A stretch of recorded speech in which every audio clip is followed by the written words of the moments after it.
కళాతపస్వి విశ్వనాథుని దర్శకత్వంలో రూపొంది స్వర్ణనంది గెలుచుకున్న ఉత్తమ కథా చిత్రం కెఎస్ రామారావు గారి సమర్పణలో భాను ఆర్ట్ క్రియేషన్స్ పతాకంపై సిహెచ్వి అప్పారావు గారు నిర్మించిన స్వర్ణకమలం. విశ్వనాథ్ గారి చిత్రాల్లోని పాటలను ఒక్కసారి పరిశీలించి చూడండి. ఏ పాట కోసం పెట్టినట్టు ఉండదు. అతని చిత్రాల్లోని పాటలు కథని నడిపిస్తాయి. ఆ పాటలో పాత్రల మనస్తత్వాలు ప్రతిబింబిస్తాయి. నృత్య సంగీత ప్రధానమైన స్వర్ణకమలం చిత్రంలోని పాటలన్నిటికీ ఆ లక్ష్యం ఉంటుంది. ఈ చిత్ర కథానాయిక మీనాక్షిని ఉత్సాహపరుస్తూ లయకే నిలయమై నీపాదం సాగాలి అని అంటాడు కథానాయకుడు చందు. కడుపు నింపని కళపై నిరసన భావాన్ని పెంచుకున్న మీనాక్షి కలలా కరగడమా జీవితాన్న పరమార్థం అంటూ బదులిస్తుంది. ఈ పాటలో నాయకుల పాత్ర స్వభావాలను స్పష్టంగా వివరించారు దర్శకులు విశ్వనాథ్ గారు. ఇళయరాజా గారి స్వరకల్పనలో బాలు గారు సుశీల గారు ఆలపించిన ఈ సిరివెన్నెల గీతాన్ని మనకి వినిపించబోతున్నారు శ్రీరామ్ మరియు సునీత.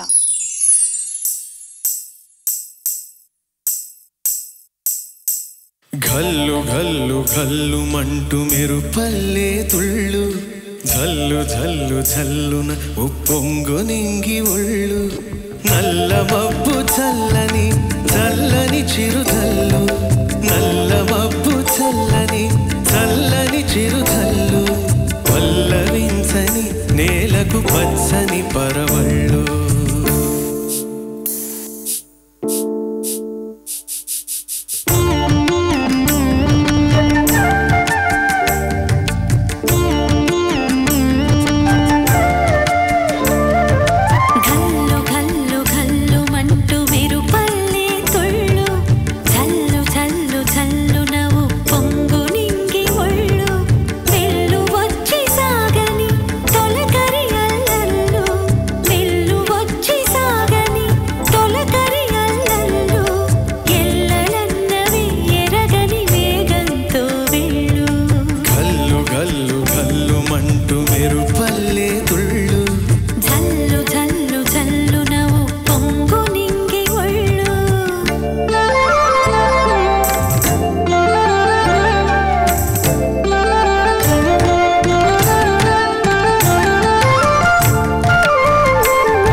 ఝల్లు ఝల్లున ఉప్పొంగు నింగి ఒళ్ళు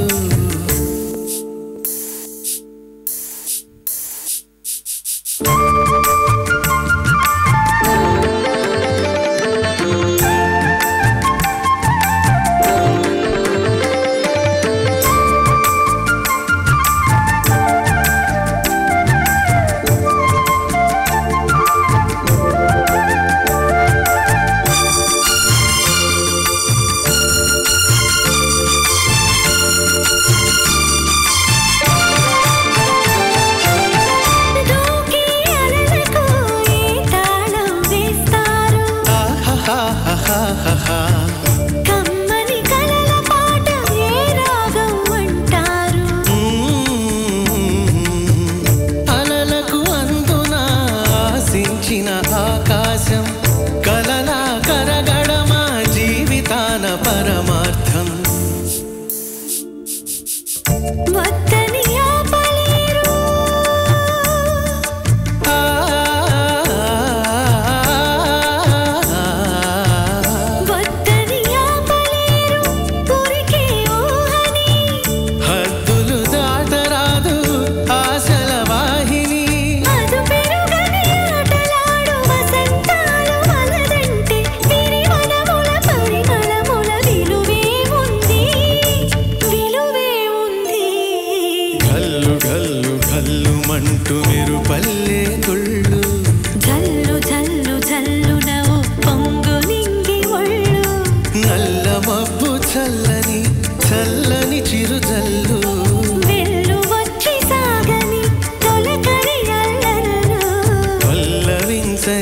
నేలకు పచ్చని పరవళ్ళు గల్లు గల్లు గల్లు మంటూ మెరుపల్లే తుళ్ళు జల్లు జల్లు జల్లున ఉప్పొంగు నింగి ఒళ్ళు.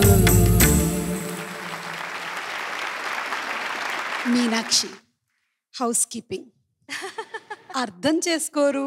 నిజంగానే ఎవ్వరూ అర్థం చేసుకోరు. స్వర్ణకమలం సినిమా అంటే మనకి ఇళయరాజా గారి సంగీతము, విశ్వనాథ్ గారి దర్శకత్వంతో పాటు భానుప్రియ గారు అలా కళ్ళ ముందు ఈ ఒక్కొక్క పాటలో, ప్రతి పాటలోనూ సినిమాలో ఆవిడకి నాట్యం ఇష్టం లేకుండా చేసేటువంటి నాట్యంలో, నాట్యం అంటే ఆవిడకి అభిమానం కలిగిన తర్వాత చేసినటువంటి నాట్యంలో ప్రతి దాంట్లోనూ ఆవిడ ఒక శిల్పంలాగా కనిపిస్తుంది మనకు. అవును, తను ప్రొఫెషనల్ డాన్సర్, చాలా బాగా నర్తిస్తారు ఆవిడ. రాకుండా చేయటం, చూపించడం ఎలా అని నాకు చాలా ఆశ్చర్యం వేసింది. ఇప్పుడు ఇది డాన్స్కి సంబంధించినటువంటి పాట కాబట్టి మనందరికీ తెలుసు సునీత గారు చాలా బాగా పాడతారని. కానీ ఎంతమందికి తెలుసు ఆవిడ బాగా డాన్స్ చేస్తారని? నీకు అసలు తప్ప ఎవరికి తెలియదు తెలిసి మీకు. ఉండదు ఇక్కడ. మీరు ఇవాళ అది చూడబోతున్నారు. ఏది రెడీ? అదిగో చూసారా, మెడ ఆల్రెడీ తిప్పేసుకొని రెడీ అయ్యారు.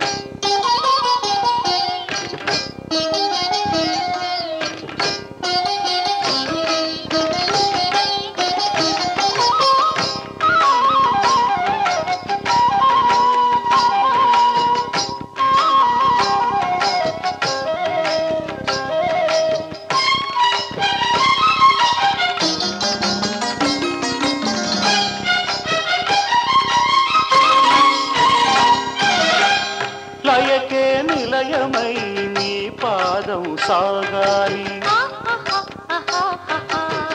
మలయానిల గతిలో సుమబాలగ తూగాలి.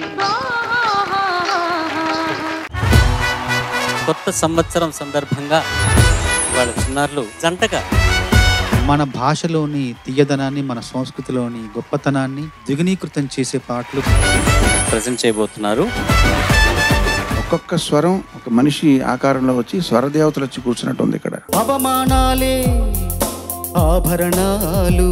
ఏదైనా నైరాశ్యం మిమ్మల్ని కమ్ముకున్నప్పుడు ఈ పాటలోని పదాలను, పాటలోని భావాన్ని గుర్తు తెచ్చుకోండి. అన్నీ నువ్వే కావాలి అను నిత్యం పోరాడాలి. మిమ్మల్ని విజయ పథంలో నడిపించే పాట. గుండెతో ధైర్యం చెప్పెను, చూపుతో మార్గం చెప్పెను, అడుగుతో గమ్యం చెప్పెను, నేనున్నానని నేనున్నానని నీకేం కాదని. సార్కి 1+1 ఆఫర్ సార్. అందరూ తాగుతారు జ్యూసు, వంటగదిలో ఉంటుంది గ్లాసు, కంప్యూటర్కి ఉంటుంది మౌసు. ఎవడు రాసిచ్చాడు మీకు ఈ పీసు? ఆంధ్ర పెదవి ఆంగ్ల పెదవి హత్తుకున్న నిమిషం. భావం కంటే కూడా శబ్ద సౌందర్యానికి పట్టం కట్టారు చంద్రబోస్ గారు. తిరుపతిలో మాతో పాటు చెన్నై వస్తారా, తీసుకెళ్దామా అన్న ఒక మాట ద్వారా 3000 పాటలు రాశారు.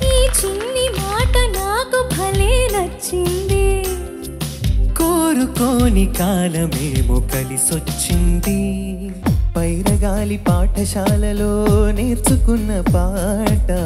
కోకిలమ్మ కళాశాలలో పాటే ఈ పాటను పాడినట్టుగా పాడారు. మనసు గెలిచిన పురుషునికి స్వరాల రచన చేసి ఈ పాటకి నాకు నంది బహుమతి వచ్చింది. నా పాట తేనెలకు పాట.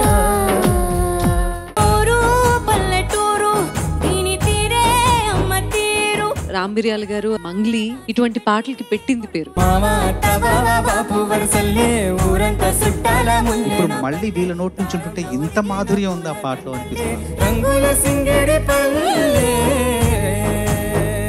మెల్లగా తెల్లారిందో ఎలా, వెలుతురే తెచ్చేసిందో ఎలా. మీరు ఏ పాట పాడినా ఇక మీద మీరిద్దరు కలిసే పాడాలేమో అన్న విధంగా పూల చెట్టుకి ఉందో భాష, అలల మెట్టుకి ఉందో భాష, అర్థమవ్వని వాళ్ళే లేరే అందం మాట్లాడే భాష.